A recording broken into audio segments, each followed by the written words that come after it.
Buongiorno e benvenuti a Cosa c'è di nuovo, notizie dal web e non solo di oggi sabato 31 dicembre.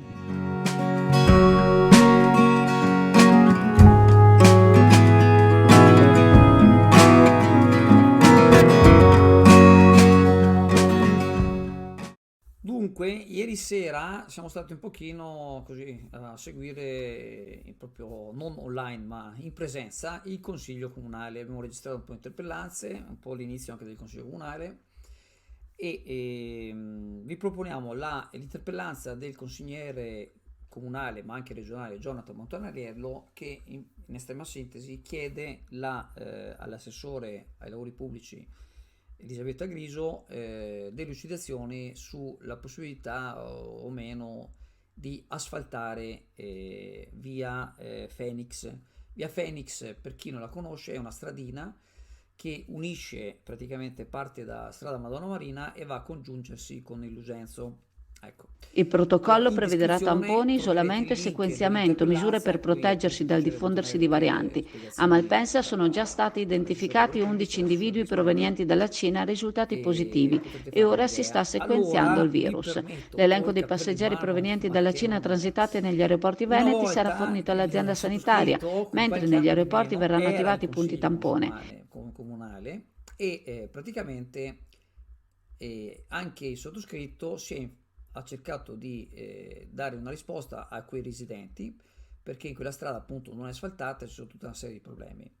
Ma ci siamo fermati allora perché la strada è privata. L'amministrazione comunale non può asfaltare una strada privata. Se lo facesse, qualcuno potrebbe fare una bella letterina alla Corte dei Conti e chiedere agli amministratori che hanno deciso di rimborsare perché sono i privati che devono asfaltare la strada. Allora avevamo trovato una soluzione, parlo oltre di 15 anni fa, mi viene un po' da ridere, scusate il tono, perché ogni tanto salta fuori qualcun altro con l'interpellanza dicendo le stesse cose. Allora la soluzione, io ho parlato con gli uffici, l'avevamo trovata, bastava che i residenti cedessero il terreno al comune, bastava che andavano al notaio, lo cedevano, il comune una volta che diventa proprietario del terreno deve asfaltarlo, sistemare fognature, illuminazione, tutto il resto. Siccome c'erano, e che mi risulta che ci sono tuttora, dei proprietari che non avevano nessuna intenzione di cedere, perché se avessero ceduto il pezzo di terreno avrebbero avuto una diminuzione della cubatura in caso di costruzione, mi sembra che stiano per costruire tra l'altro, e quindi non se ne viene fuori. Si può fare tutte le interpellanze che si vogliono, l'assessore Elisabetta Criso, poverina, ha cercato anche di rispondere in qualche modo, ma non se ne viene fuori. La strada è privata e non si può asfaltare, o meglio, i privati se vogliono se l'asfaltano loro, a loro spese.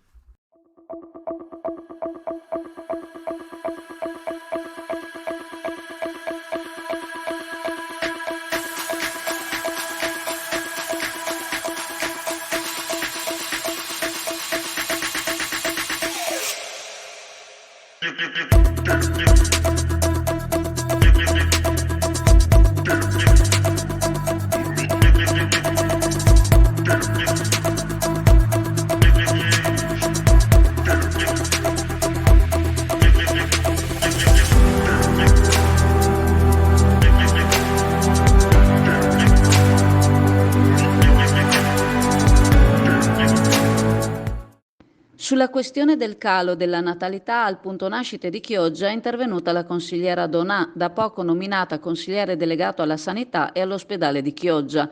Secondo la consigliera la situazione va affrontata senza creare inutili allarmismi. Il fenomeno non è circoscritto a livello locale, ma è riscontrabile a livello nazionale. Secondo la consigliera la colpa è di una politica che a livello centrale non si è interessata ai problemi delle giovani coppie. Spetterebbe quindi alla politica stessa cercare di invertire la tendenza negativa.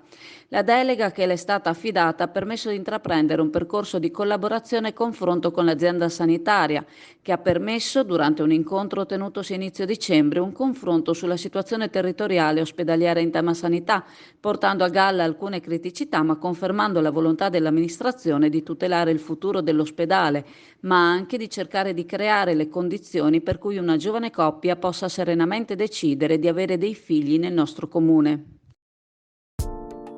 Riapre l'Indiga sottomarina, pronta per affrontare l'inverno con il servizio bar, il ristorante e poi pizza, snack e gelati a non finire. All'Indiga troverai ad accoglierti l'ampio parcheggio automatizzato dotato anche di colonnine per la ricarica delle auto elettriche.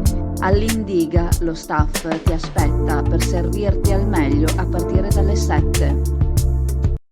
Nei giorni scorsi a Chioggia è stato presentato il risultato dell'importante progetto di cooperazione interterritoriale Tartatur 2, riconciliazione tra attività di pesca, acquacoltura e specie protette, un progetto che riguarda la soluzione dei conflitti tra le attività ittiche e alcune specie che devono essere salvaguardate nel caso in cui siano prede di catture accidentali.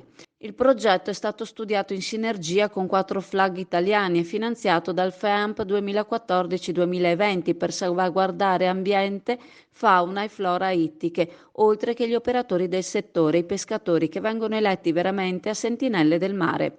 I progetti proseguiranno con i FEAMPA 2021-2027.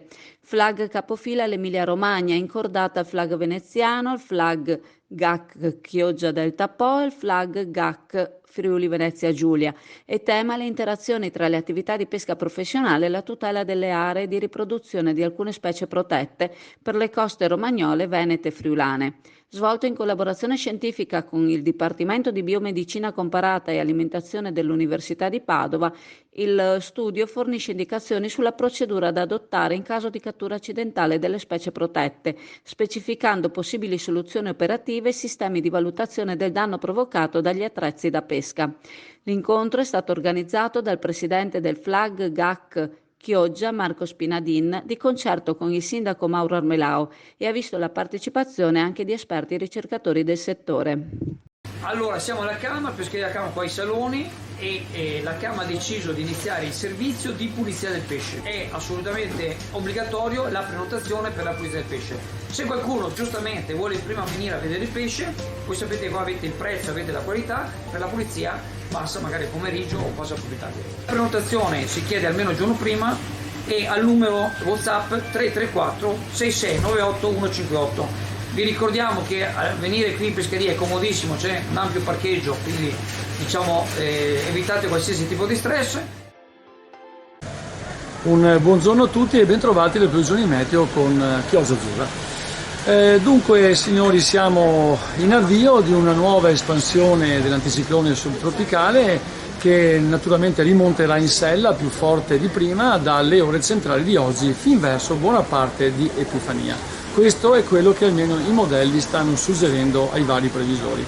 Dunque le note salienti dei prossimi 7-8 giorni saranno ovviamente temperature molto elevate in quota, dei 1000 metri in su, temperature un po' più basse in Pianura Padana dovute appunto agli strati nebbiosi persistenti, alle nube basse che guadagnano terreno già da oggi, quindi non vedremo spesso ovviamente il sole, ma avremo tempo piuttosto stabile e senza piogge, a salvo probabilmente un passaggio leggermente instabile tra martedì e mercoledì, ma ne valuteremo gli effetti un po' più avanti.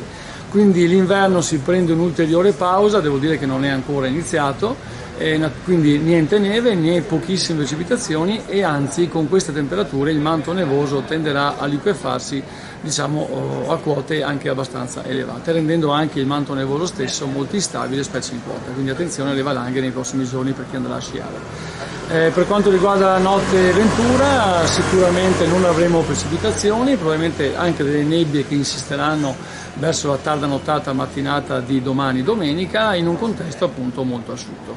Temperature minime che saranno tra gli 8 e i 9 gradi e massime che anche oggi andranno vicine agli 11 gradi, quindi sostanzialmente è una situazione più primaverile che invernale.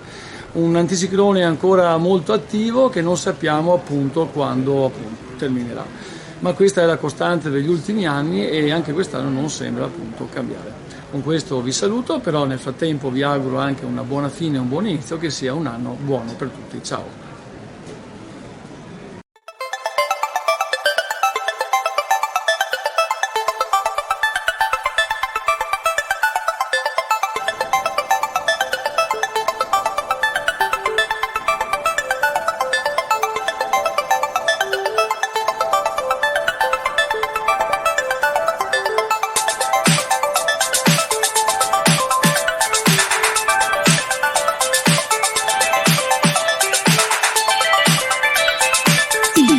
Ieri in giunta regionale è stata approvata la Carta Ittica regionale e il nuovo regolamento regionale per la pesca e l'acquacultura. Si tratta di importanti strumenti di pianificazione e regolamentazione che consentono di uniformare a livello di bacino idrografico e zone omogenee le attività di pesca dilettantistico-sportiva, le attività di pesca professionale e le attività di acquacultura in tutte le acque del Veneto. Di ciò ci informa sul proprio profilo social l'assessore alla pesca della Regione Veneto, Cristiano Corazzari. La Carta Ittica regionale e il nuovo regolamento regionale per la pesca e l'acquacultura entreranno in vigore trascorsi 15 giorni dalla data della loro pubblicazione nel bollettino ufficiale della Regione del Veneto.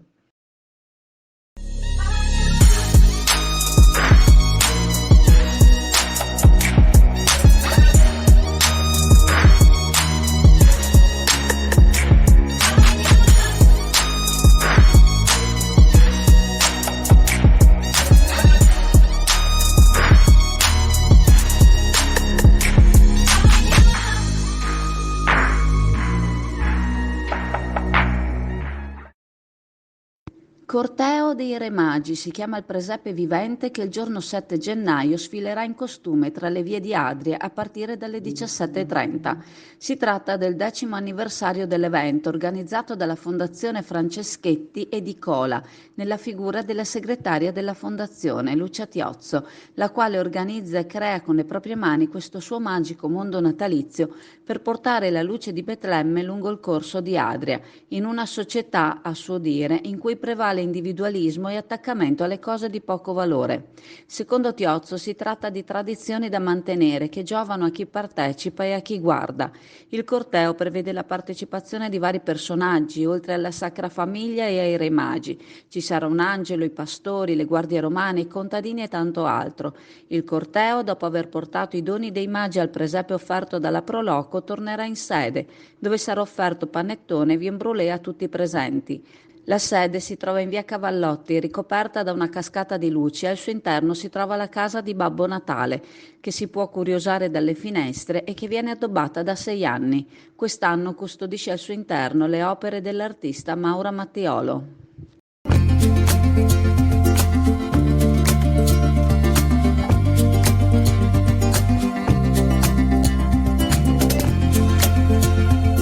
Alla libreria Pegaso a Borgo San Giovanni, Chioggia, il Natale arriva prima. Per tutto il mese di novembre una super promozione su quasi tutti gli articoli presenti in negozio. Passa a prendere i tuoi regali di Natale alla libreria Pegaso.